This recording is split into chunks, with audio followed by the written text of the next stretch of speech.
भ्रष्टाचार मैले किन गर्नु पर्यो? म स्ट्रक्चरल किन तपाईँलाई पैसाको आवश्यक पर्दैन? पैसा देख्नु अरबौं देख्नु भनिहाल्नु भयो। मैले भनिदिन्छु, म स्ट्रक्चरल इन्जिनियर हो, जुन नेपालमा 150 देखि 200 जना मात्रै छन् हैन। म एउटा म्युजिकल कलाकार हो, म एउटा टिभी शोको जज हो, Nepal base TV show image च्यानलमा चलिरहेछ हैन।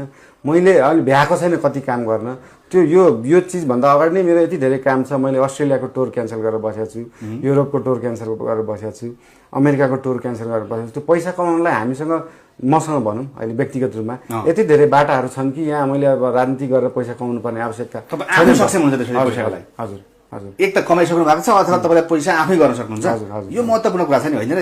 एकदम महत्त्वपूर्ण, यो यति महत्त्वपूर्ण कुरा हो। मान्छेले अस्ति पनि मैले कुरा भन्दाखेरि ओहो कस्तो घमण्डी रहेछ, मसँग 5 तल्ले घर छ भनिदियो, गाडी चढ्छ भनिदियो। तर त्यो कुरा किन बुझ्न जरुरी छ भन्दाखेरि तपाईँले आफ्नै जिन्दगी उकास्न सक्नु भएन भने अर्काको जिन्दगी कसरी उकास्दिनुहुन्छ? मैले आफै आफ्नो जिन्दगीको लागि मैले कमाइ खानु भाँडो बनाउन सक्दिनँ, मेरो जीवन स्तर उकास्न सक्दिनँ, मैले आफ्नो लागि एउटा संयन्त्र बनाउन सक्दिनँ भने मैले कसरी अरू जनताको लागि चाहिँ अथवा मान्छेको लागि अथवा यो वार्डमा नगरपालिकामा चाहिँ तपाईँहरूलाई चाहिँ म एउटा बाटो देखाइदिन्छु, तपाईँहरूको जिन्दगी उकास्दिन्छु भन्न सक्षम त भइन नि त? त्यो भएन भने त।